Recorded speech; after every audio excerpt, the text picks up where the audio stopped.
Hello friends, नमस्कार। मैं आपके अपने चैनल में स्वागत करता हूं। दोस्तों देखिए, आज हम बात करने वाले हैं जो रेलवे वैकेंसी आई थी टेक्नीशियन की। ठीक है, अब देखिए रेलवे ने एक मौका दिया है। ठीक है, रेलवे ने एक और मौका दिया है भारतीय रेलवे में टेक्नीशियन की पोस्ट पर चयन होने के लिए। जैसे कि हमारा ये थंबनेल है कि भारतीय रेलवे ने दिया टेक्नीशियन बनने का एक और अवसर। ठीक है, तो फॉर्म रीओपन हुए हैं, जल्दी करें आवेदन। सिलेक्शन तक की संपूर्ण जानकारी इस वीडियो में हम देने वाले हैं।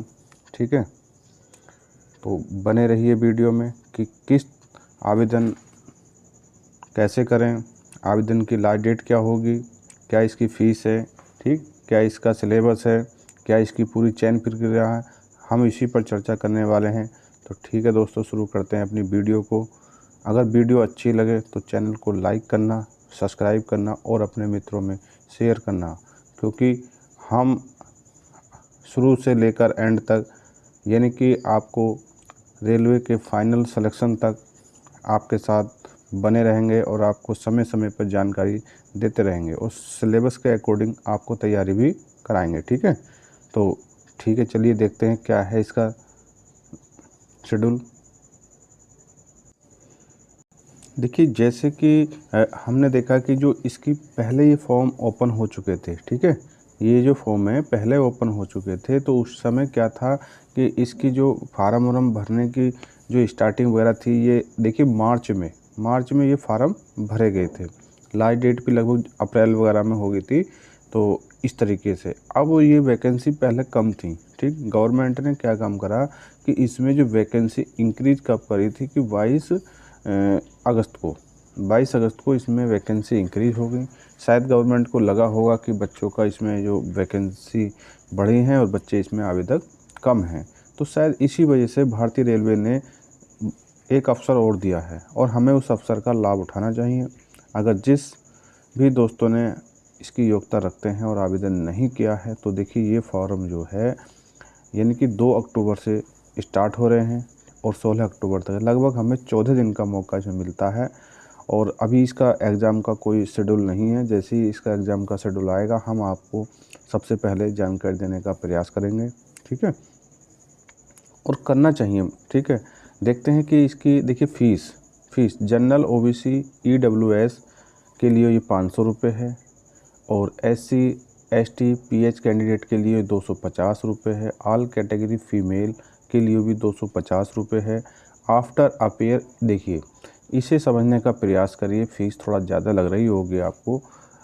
जब आप CBT 1 में, यानी CBT 1 नहीं, इसमें तो CBT 1 ही होगा। ठीक है, इसमें CBT 1 CBT 2 का कोई ऐसा रोल नहीं है।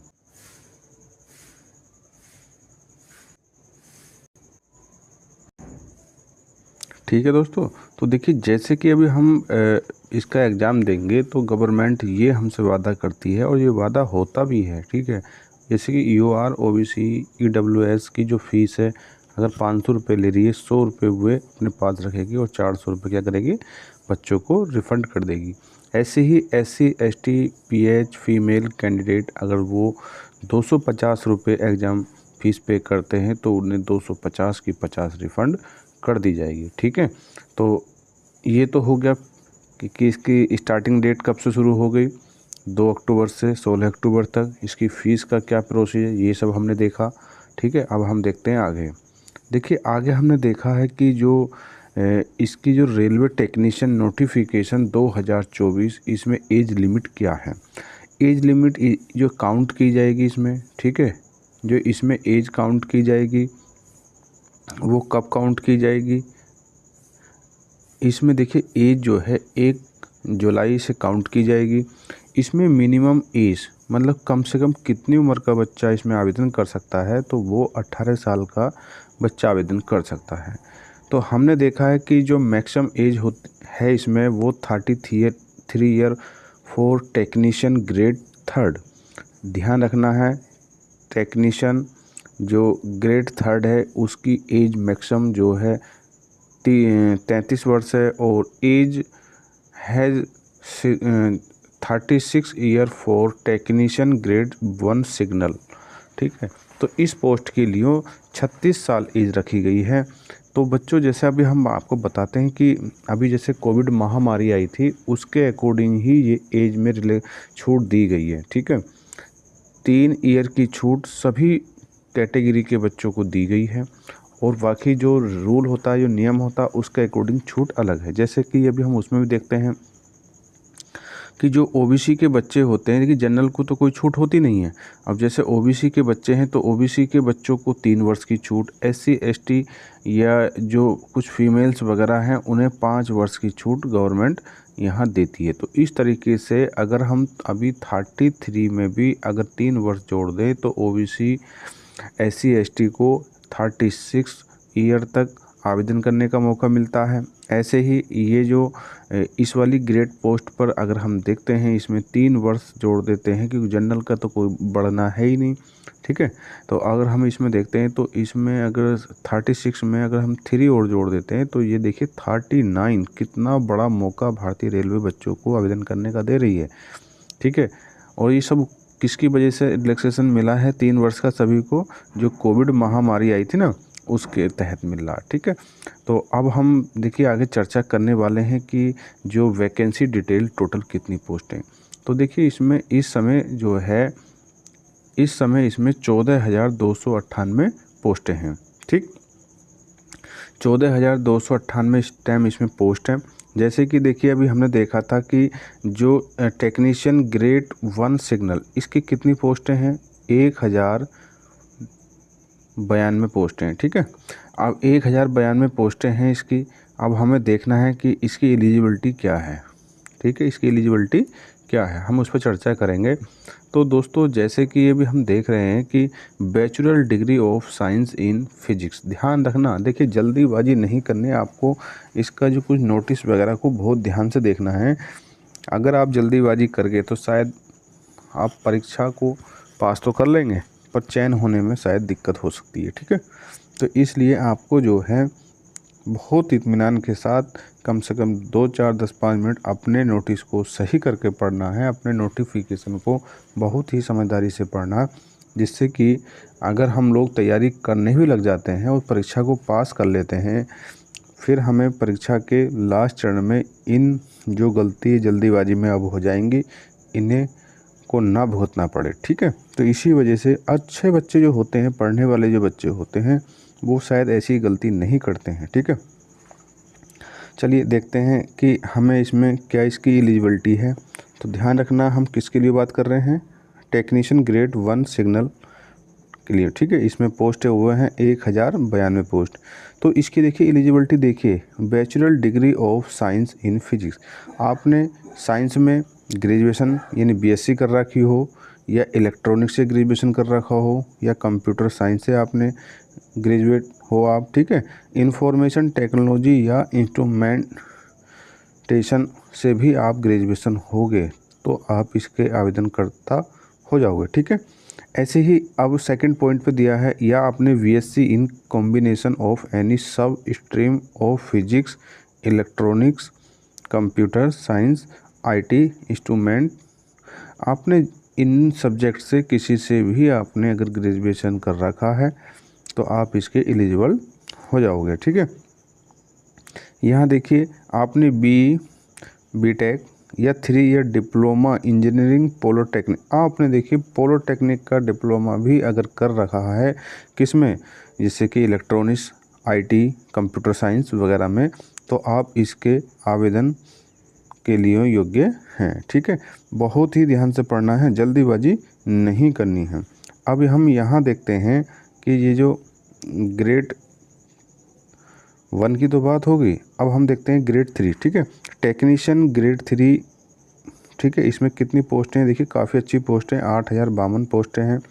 इसकी एलिजिबिलिटी क्या है कि class 10th with ITI certificate from NCVT और SCVT। देखिए आप इसे समझने का प्रयास करिए कि NCVT SCVT क्या होती है, कुछ बच्चे इसे समझ ही नहीं पाते। जब वे उसे समझ नहीं पाते हैं, जब बच्चे अपनी एलिजिबिलिटी योग्यता को ही नहीं समझ पाते हैं तो शायद उन्हें दिक्कत हो जाती है। ठीक है, आपको देखना है NCVT और SCVT। जब हम ITI करते हैं किसी भी कॉलेज से तो वहाँ उस कॉलेज का संचालन होता है। तो कुछ कॉलेज क्या काम, कुछ कॉलेज जो एनसीवीटी जो केंद्र से मान्यता प्राप्त होती है या केंद्र लेवल से अपने अप्रूवल लेती हैं, तो वो एनसीवीटी के अंतर्गत आते हैं। कुछ आईटीआई कॉलेज होते हैं जो स्टेट लेवल पर अपना पाठ्यक्रम संचालित करते हैं, ठीक है, सॉरी।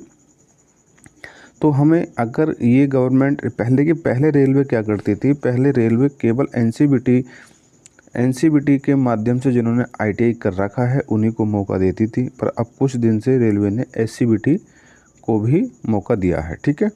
तो ये सब कुछ है, और ज़्यादा डिटेल में आपको जो इसका विस्तृत नोटिफिकेशन है जिसे आप उसकी वेबसाइट से डाउनलोड कर सकते हैं। तो देखिए दोस्तों, मैं तो यही कहूँगा कि आपको जो विस्तृत नोटिफिकेशन को भी लाइन टू बाई लाइन, ऐसा नहीं सभी टॉपिक जो तुम्हारे काम के हैं उन्हें आप लाइन बाई लाइन उन पॉइंट को पढ़ें तभी आवेदन करें, ठीक है। तो इसमें आईटीआई 10+ होने चाहिए, आप 10th पास होने चाहिए, एनसीवीटी एससीवीटी से आपकी आईटीआई होनी चाहिए। तो आप जो है इस पोस्ट के लिए भी ये निकली हैं, इनके लिए भी आवेदन कर सकते हैं। और देखिए टेक्नीशियन ग्रेड 3 वर्कशॉप, ठीक है, यहाँ भी 5154 पोस्ट हैं, इसके लिए भी आप आवेदन कर सकते हैं, ठीक है।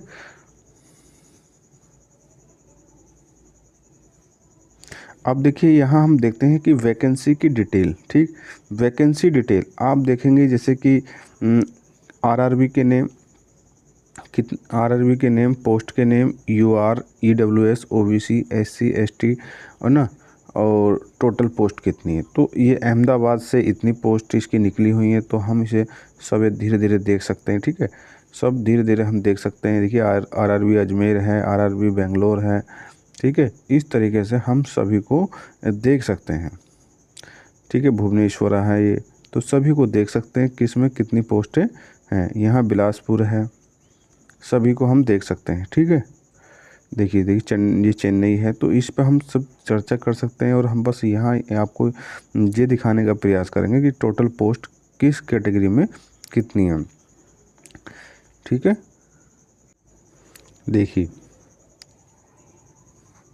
देखिए जैसे कि अभी हम बता दें कि टोटल पोस्ट देखिए, जैसे कि जनरल की ये पोस्टें हैं, ईडब्ल्यूएस की ये हैं, ओबीसी कितनी है, एससी कितनी है, एसटी कितनी, और जो टोटल पोस्टें हैं वो 14,258 हैं। तो ठीक है दोस्तों, हमने इसका देखा कि इसके जो डेट्स आवेदन की कब है, कब तक है, इसकी फ़ीस क्या है, ठीक है, इसकी आयु से संबंधित भी हमने बात करी कि इसकी आयु कितनी है, कितनी छूट है ना, और हमने इसका जो वैकेंसी डिटेल भी देख ली कि इसमें वैकेंसी कितनी है। तो दोस्तों अब इसमें देखिए सबसे एक महत्वपूर्ण हमारा पॉइंट रह गया कि इसका सिलेबस क्या है, इसकी भर्ती की प्रक्रिया क्या है। तो दोस्तों हम उसी पर अब चर्चा करने वाले हैं, तो ठीक है।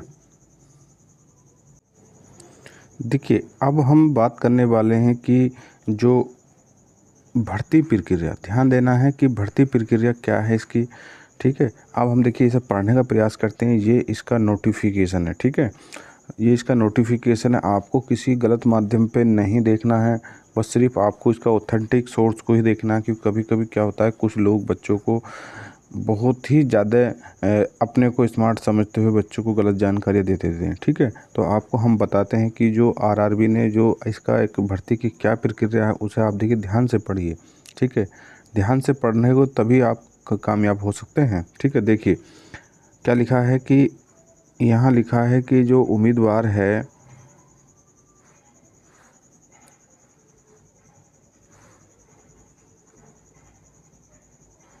लिखा है कि देखिए उम्मीदवार जो है, उम्मीदवारों को आरआरबी की किसी भी आधिकारिक वेबसाइट के माध्यम से ही केवल ऑनलाइन मोड के माध्यम से ही आवेदन करना चाहिए, ठीक है। यहाँ आपको ऑनलाइन ही आवेदन करना है। उम्मीदवार एक वेतन स्तर के लिए केवल एक आरआरबी पर आवेदन कर सकते हैं। ध्यान देना, यहाँ की ये कह रहा है कि आपने जो ग्रेड लेवल दिए हैं उसके लिए आप केवल एक बार ही आवेदन कर सकते हैं, और एक बार ही उसके लिए क्या देखिए, हाँ, एक वेतन स्तर, जैसे कि यहाँ 2 वेतन स्तर थे, एक वेतन स्तर के लिए केवल एक बार आवेदन कर सकते हैं, एक से ज़्यादा बार आप आवेदन नहीं कर सकते, ठीक है। एक वेतन स्तर में केवल एक सामान्य ऑनलाइन आवेदन किसी भी या किसी अधिसूचित पदों के लिए वरीयता क्रम जिसके लिए उम्मीदवार आवेदन करने के लिए पात्र हैं, इच्छुक हैं, ठीक है, प्रस्तुत किया जाना चाहिए। एक बार आवेदन करने के बाद आरआरबी का चयन अंतिम होगा। एक उम्मीदवार द्वारा वेतन स्तर में एक से अधिक आरआरबी के लिए आवेदन करने पर उस वेतन स्तर के लिए सभी आवेदनों को अस्वीकार कर दिया जाएगा। यानी कि आप केवल एक बार ही आवेदन करेंगे, ठीक है, ऐसे नहीं कि आप बार बार किसी आरआरबी के लिए, जिससे कि आपने कभी चंडीगढ़ से कर दिया, कभी आपने भुवनेश्वर से कर दिया, नहीं, केवल आपको एक ही बोर्ड चुनना है और उसमें एक ही बार आवेदन करना है। इस चीज़ को बहुत ध्यान से समझना है। कभी कभी क्या होते हैं, वैसे तो जो बच्चे काफ़ी दिन से रेलवे की तैयारी करते हैं वो तो अब जान ही रहे हैं इस बात को, पर कुछ हमारे नए साथी भी हैं जो इस चीज़ की गलती कर बैठते हैं, ठीक है। अब देखिए, हमें देखना है कि भर्ती प्रक्रिया में निम्न कौन कौन से चरण हैं। देखिए, मोस्ट इम्पोर्टेंट अगर हम चरण की बात करते हैं तो ये बहुत ही मोस्ट इम्पोर्टेंट यहाँ टॉपिक है। देखिए, पहले हमारा सीबीटी होना है। सीबीटी यहाँ दो नहीं होने, यहाँ एक ही सीबीटी होना है। फिर हमारा जो डीबी होता है, दस्तावेज सत्यापन होना है। फिर हमारा मेडिकल है। देखिए, जो लेवल ग्रेड हैं, स्तर हैं, चरण हैं, इनके लिए जो मेडिकल है वो अलग अलग स्टैंडर्ड पर होना है, ठीक है। अब हमें देखना है कि जो सीबीटी है, कंप्यूटर बेस्ड टेस्ट है, तो इसमें ये होना है।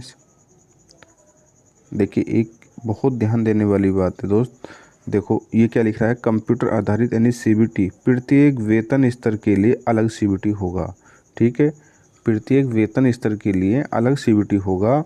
वेतन स्तर 5 पोस्ट यानी कि तकनीशियन ग्रेड 1 सिग्नल के लिए सीबीटी का पैटर्न और पाठ्यक्रम ये है। कौन से के लिए ध्यान देना है, तकनीशियन ग्रेड 1 जिसमें 1092 पोस्टें हैं, उसके लिए यहाँ सिलेबस और पाठ्यक्रम पर हम चर्चा कर रहे हैं। देखिए, इसमें कुल अवधि 90 मिनट यानी 1.5 घंटे की ये परीक्षा होगी। कुल प्रश्नों की संख्या इसमें 100 होगी। प्रत्येक गलत उत्तर के लिए 1/3 अंक की दर से नकारात्मक यानी कि निगेटिव मार्किंग है। दोस्तों, रेलवे तो निगेटिव मार्किंग देता ही है, ठीक है। कुछ बच्चों को, वैसे तो काफ़ी बच्चों को पता है कि रेलवे के अंदर जो भी परीक्षा होती है उसकी 1/3 की निगेटिव मार्किंग होती है, ठीक है। आप देखिए, यहाँ नॉर्मलाइजेशन की भी चर्चा हो रही है। देखिए, पढ़िए इसे आप, ठीक है। इसमें अगर एक से अधिक शिफ्टों में जब परीक्षा होती है तो यहाँ नॉर्मलाइजेशन की प्रक्रिया भी लागू होगी। देखिए, पात्रता के लिए न्यूनतम प्रतिशत, जब आप परीक्षा में बैठते हैं तो रेलवे ये कहता है कि अगर आप UR EWS के बच्चे हो तो हमें 40% तो मार्क्स आपको लाना ही है। अगर इससे कम मार्क्स लाओगे तो आप रेलवे की सूची से बाहर हो जाओगे, ठीक। OBC के लिए 30%, SC के लिए 30%, ST के लिए 25% कम होने पर PW उम्मीदवारों के लिए इन प्रतिशत में 2% की छूट दी जा सकती है, ठीक है। तो देखिए, ये मिनिमम पासिंग मार्क भी आरआरबी ने अपने यहाँ दे रखे हैं, ठीक है, कि OBC EWS 40% कम से कम, OBC, ठीक है, OBC 30%, SC 30%, ST 25% होने पर तब आप रेलवे की सूची में आओगे। पर ऐसा नहीं है, बच्चे इन्हें क्रॉस कर जाते हैं और मेरिट जो है सब्जेक्ट हैं उन्हें हमने पढ़ना है, ठीक है। देखिए, जैसे कि अभी हम देख रहे हैं कि यहाँ जो ये क्या इसका सिलेबस है और इस सिलेबस के टॉपिक वाइज कितने कितने क्वेश्चन कितने कितने नंबर के होने हैं, ठीक है। जैसे कि देखिए, अभी तकनीशियन है, ठीक है, तकनीशियन ग्रेड 1 सिग्नल के CBT 1 के लिए प्रश्न और अंकों के संभावित विषयवार ब्रेकअप, ठीक है। कौन सा विषय, जीके, जिसे जीके GS बोलते हैं ना, जीके किसे बोलते हैं, जीके बोलते हैं ना, जीके, तो ये होता है GK GS। तो कितने नंबर का, 10 प्रश्न आने हैं, 10 नंबर के आने हैं। अब आता है रीजनिंग देखिए कितने नंबर का, प्रश्नों की संख्या कितनी रीजनिंग में, 15, और प्रश्न कितने, 1 अंक का, देखिए 1 अंक का एक प्रश्न होगा तो प्रश्नों की संख्या कितनी है, 15, और नंबरों की संख्या भी कितनी होगी, 15, ठीक है। अब यहाँ देखिए, कंप्यूटर से संबंधित प्रश्न आने हैं तो 20 प्रश्न आने हैं, 20 ही नंबर के होंगे। अब देखिए, कुछ अंक शास्त्र, ये गणित से संबंधित प्रश्न हैं, कितने, 20, और नंबर कितने हैं, 20। जैसे कि अब देखिए, ये कुछ टेक्निकल चीज़ें हैं जैसे कि बुनियादी विज्ञान और इंजीनियरिंग, इसमें जो आपकी ट्रेड होगी उससे संबंधित और आपके साइंस से संबंधित क्वेश्चन होंगे। 35 क्वेश्चंस होंगे, 35 नंबर के होंगे। तो देखिए टोटल क्वेश्चंस हमारे 100 होंगे, 100 ही मार्क्स के होंगे, ठीक है। इसमें अवधि 90 मिनट की, जैसे हमने पहले बता दिया है। अगर कोई हैंडीकैप्ड यानी दिव्यांग बच्चा है तो उसके लिए हम 30 मिनट अतिरिक्त की यहाँ कामना करते हैं और गवर्नमेंट बच्चे को देती हुई है एग्ज़ाम में, ठीक है। तो इस तरीके से ये हमने देखा कि जो ग्रेड टेक्नीशियन लेवल 1 वाले जो हैं उनका सिलेबस क्या है। अब देखिए जो वेतन स्तर 2 है उसके लिए क्या सिलेबस है, ठीक है। तो इसमें हमने देखना है कि इसमें क्या है। तो दोस्तों जैसे कि देखा जा रहा है कि ये देखिए वेतन स्तर 2 तकनीशियन 3 के पदों पर सीबी पैटर्न या सिलेबस क्या है। इसमें भी कुल 90 मिनट की परीक्षा होगी, 100 प्रश्न होंगे। प्रत्येक प्रश्न के लिए 1/3 नेगेटिव मार्किंग होगी। इस तरीके से ही और सीबीटी यहाँ भी नॉर्मलाइजेशन होना है। और इसी में भी देखिए पासिंग मार्क सभी में एक कॉमन है। देखिए पासिंग मार्क अगर EWS की बात करें, जनरल की बात करें, SC ST OBC की बात करें तो सब में कॉमन है, ठीक है। और हम यहाँ देखते हैं कि जैसे देखिए गणित, सबसे पहले देखिए गणित में क्या पढ़ना है। नंबर सिस्टम है, डोमास है ना, दशमलव, भिन्न, LCM SCF, अनुपात, समानुपात और प्रतिशत, क्षेत्र, ज्यामिति। इस तरीके से आप इसके विस्तृत नोटिफिकेशन में बड़े ही आसानी से पढ़ सकते हैं, ठीक है। ठीक है दोस्तों, तो जैसे देखिए इसमें यहाँ पहले क्या क्या इसमें देखिए इसमें चेंज है, उसमें और इसमें अंतर है, ठीक है। यहाँ अंकशास्त्र यानी कि हम यहाँ गणित की बात कर लेते हैं। तो गणित में यहाँ जो प्रश्न कितने हैं, ठीक है, ये अलग है दोनों में, ठीक है। दोनों का सिलेबस थोड़ा सा नंबर ऑफ क्वेश्चंस की संख्या अलग अलग है। और यहाँ एक थोड़ा वेटेज दिया है ज़्यादातर विज्ञान का, ठीक है। देखिए यहाँ अंक के यानी कि यहाँ मैथ के कितने क्वेश्चन से 25 क्वेश्चन 25 नंबर के, ठीक है। यहाँ रीजनिंग के 25 क्वेश्चन 25 नंबर के। यहाँ सामान्य विज्ञान, देखिए ये बहुत बड़ी चीज़ है। यहाँ इसमें परिवर्तन ये है कि सामान्य विज्ञान 40 क्वेश्चन हैं और कितने नंबर के, 40 नंबर के, ठीक है। और यहाँ देखते हैं कि सामान्य जागरूकता जिसे हम जीके बोलते हैं ना, जीके, ठीक है, जिसे हम क्या बोलते हैं, जीके, जीएस और जनरल अवेयरनेस भी बोलते हैं, ठीक है। इसमें 10 क्वेश्चंस होंगे 10 नंबर के। इसमें देखिए कुछ नहीं 2-3 क्वेश्चन करंट अफेयर से रिलेटेड भी होते हैं। टोटल क्वेश्चन 100 हैं और 100 नंबर के हैं। जैसे पहले ही बताया जा चुका कि जो दिव्यांग छात्र होते हैं उन्हें 30 मिनट अतिरिक्त दिए जाते हैं, यानी कि उन्हें 100 क्वेश्चंस करने के लिए 120 मिनट यानी कि 2 घंटे का समय दिया जाता है, ठीक है। तो इस तरीके से हमने ये सिलेबस देखा, ठीक है। तो दोस्तों अब ज़्यादा जानकारी के लिए आप इसका जो ऑफिशियल वेबसाइट है वहाँ जाएंगे और वहाँ से इसका नोटिफिकेशन डाउनलोड करेंगे और बहुत ही गहन अध्ययन करने के बाद ही रेलवे में आवेदन करें। अन्यथा अगर कोई गलती ऐसी हो जाती है जिसके एलिजिबल हम नहीं होते और हम परीक्षा में लगे रहते हैं, ठीक है, हम परीक्षा में लगे रहते हैं और परीक्षा को पास भी कर लेते हैं और जब देखते हैं जब कभी DB होता है तो कुछ चीज़ों को हम नहीं पढ़ पाए, कुछ चीज़ हम रेलवे को प्रस्तुत नहीं कर पाए और उसकी वजह से जो फाइनल सिलेक्शन यानी मेरिट सूची से बाहर हो जाते हैं और हमारा समय बर्बाद हो जाता है, ठीक है। तो इसलिए हमें आवेदन करने से पहले ये बहुत सावधानी बरतनी है कि क्या हम इसके एलिजिबल हैं। अगर हैं तो इसका हम आवेदन कर सकते हैं और अच्छे से तैयारी कर सकते हैं और रेलवे में अपना एक भविष्य बना सकते हैं, ठीक है। दोस्तों अगर हमारी वीडियो आपको अच्छी लगती है तो इसे लाइक शेयर करें और कमेंट करके बताएं कि हम इसमें और क्या सुधार कर सकते हैं, क्योंकि हम आपको रेलवे के फाइनल सिलेक्शन तक लेके चलने वाले हैं, ठीक है। और ठीक है दोस्तों, मिलते हैं किसी नेक्स्ट वीडियो में, तब तक के लिए जय हिंद जय भारत।